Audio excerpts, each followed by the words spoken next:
السلام علیکم، میں ہوں حماد اللہ گلزار اور میں آپ سب کو انسکرمبلنگ دا ورلڈ میں خوش آمدید کہتا ہوں۔ آج ہم ایک ایسی کتاب کی ریویو دیں گے جو پاکستان کی سیاسی، جمہوری اور عسکری تاریخ پر مشتمل ہے۔ کتاب کا نام ہے waiting for Allah, Pakistan struggle for democracy. Writer ہے کرسٹینا لیم۔ کتاب کی کور پر آپ کو اس طرح کا ایک تصویر دیکھنے کو ملے گا جہاں ذوالفقار علی بھٹو کی بیٹی، صدر آصف علی زرداری کی بیوی جو خود بھی پرائم منسٹر رہ چکی ہے، بینظیر بھٹو کی تصویر دیکھنے کو ملے گا، جہاں اس کے پیچھے ایک شخص کھڑا ہے جو فوج کی لباس میں ملبوس ہے۔ کتاب کا یہی تھیم ہے۔ کتاب میں آپ کو جمہوری اور عسکری تاریخ دیکھنے کو ملے گا۔ کتاب کی مصنفہ کے بارے میں اگر بات کیا جائے تو کتاب کی مصنفہ ہے کرسٹینا لیم، جو ایک برطانوی ٹی وی رپورٹر ہے جو 25 سال کی عمر میں ان 18 ماہ کے درمیان پاکستان میں قیام پذیر رہی جہاں پاکستانی صدر کے پرسوز جہاز واقعے سے لے کر جمہوریت کی بحالی، پاکستان اور عالمی اسلام کی پہلی عورت بطور پرائم منسٹر بنی۔ اگر کتاب کو تنقیدی نگاہ سے دیکھا جائے تو کتاب کا جو مصنفہ ہے وہ بینظیر بھٹو کی دوست ہے اور یہ کتاب انہوں نے بینظیر بھٹو کی وکالت اور حمایت میں لکھی ہے۔ انہوں نے اس کتاب میں بینظیر بھٹو کو ایک سچی اور دیانتدار لیڈر کی شکل میں پیش کیا ہے، تو دوسری طرف انہوں نے جنرل ضیاء الحق کو ایک غدار لیڈر کی شکل میں پیش کیا ہے۔ مصنفہ نے اس کتاب میں مختلف سیاسی ادوار اور شخصیات کا ذکر کیا ہے۔ انہوں نے اس بات کا ذکر کیا ہے کہ کس طرح جنرل ایوب خان نے حکومت کو برخاست کر کے مارشل لا نافذ کیا، کس طرح عوام میں ذوالفقار علی بھٹو کی مقبولیت بڑھ گئی۔ ذوالفقار علی بھٹو نے اس شخص کو فوج کا سربراہ کیوں بنایا جنہوں نے پھر ذوالفقار علی بھٹو کو پھانسی دی، مطلب ہے جنرل ضیاء الحق۔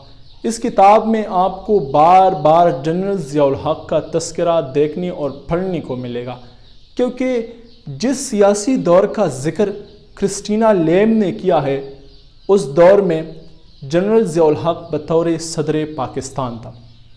انہوں نے اس بات کا ذکر کیا ہے کہ کس طرح 10 سال تک جنرل ضیاء الحق نے سیاسی پارٹیوں پر پابندی لگائی، کس طرح انہوں نے پیپلز پارٹی اور دیگر جماعتوں کے کارکنوں کو جیلوں میں ڈالا، سیاسی رہنماؤں کو جلا وطن کیا، کیوں اور کس طرح انہوں نے بینظیر بھٹو کو جیل میں ڈال کر اور اس کے بعد جلا وطن کیا۔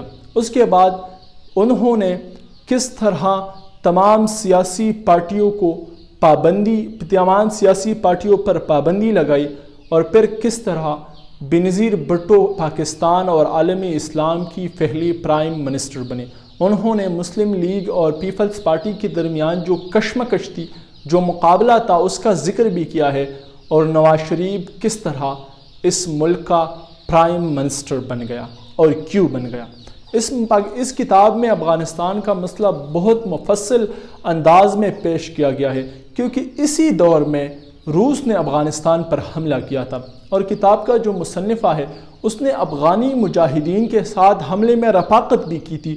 تو اگر دیکھا جائے تو کتاب میں اگر ایک طرف پاکستان کی سیاسی، جمہوری اور عسکری تاریخ کا ذکر ہے تو دوسری طرف انہوں نے افغانستان کے مسئلے کو بہت وضاحت کے ساتھ اس کتاب میں پیش کیا ہے۔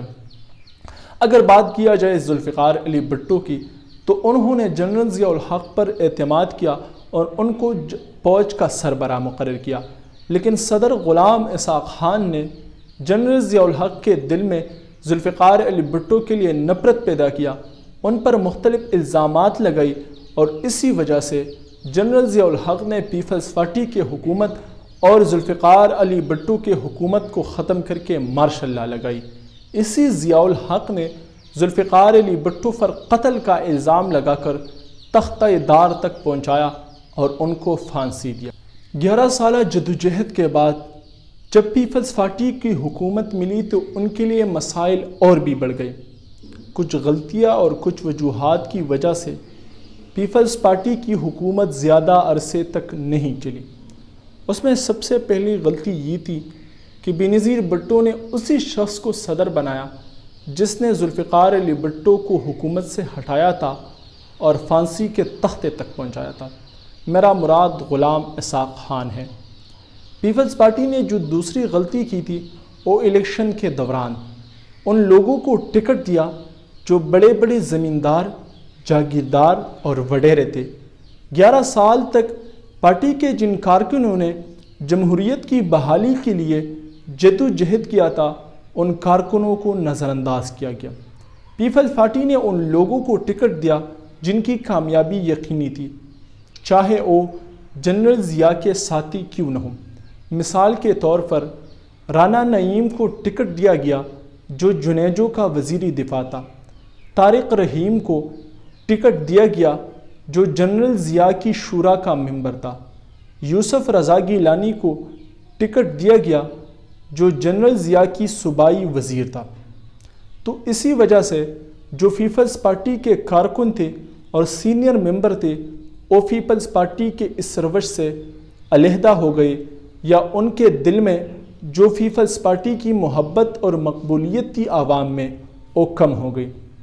جو تیسری غلطی تھی وہ یہ تھی کہ پیپلز پارٹی نے اس جماعت کے ساتھ اتحاد قائم کیا جنہوں نے ذوالفقار علی بھٹو کی موت پر مٹھائیاں تقسیم کی تھی۔ جو چوتھی غلطی تھی وہ یہ تھی کہ پیپلز پارٹی نے ایم کیو ایم کا ساتھ دیا اور پھر ایم کیو ایم کے جو مطالبات تھے وہ پورا نہ ہونے کی وجہ سے وہ پیپلز پارٹی سے علیحدہ ہو گئی۔ انہی غلطیوں اور وجوہات کی بنا پر عوام میں بھی پیپلز پارٹی کی مقبولیت کم ہو گئی اور سندھ میں مختلف گروہی وجوہات اور واقعات کی وجہ سے ایک بار پھر فوج نے پیپلز پارٹی کی حکومت کو معطل کر دیا۔ نواز شریف کو اس ملک کا پرائم منسٹر بنایا گیا۔ اگر اس کتاب میں دیکھا جائے تو کتاب کا جو آخری حصہ ہے وہ پیپلز پارٹی اور مسلم لیگ کے درمیان جو کشمکش ہے اس پر مشتمل ہے۔ کتاب میں افغانستان کا مسئلہ بہت مفصل انداز میں ذکر کیا گیا ہے۔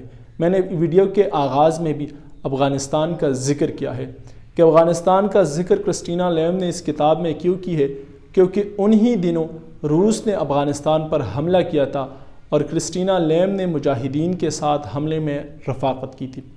تو یہ کتاب اگر آپ دیکھنا چاہتے ہو تو اس کتاب کا اردو میں ترجمہ بھی ہو چکا ہے، انگلش میں بھی اویلیبل ہے، PDF میں بھی آپ کو مل سکتا ہے، کسی شاپ پر بھی آپ کو مل سکتا ہے۔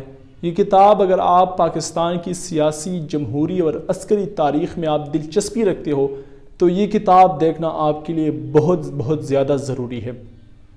ہمارے ساتھ جڑیے رہیے، انشاءاللہ اگلے ہفتے ہم ایک اور کتاب کا ریویو دیں گے۔ تب تک آپ سب کا بہت شکریہ۔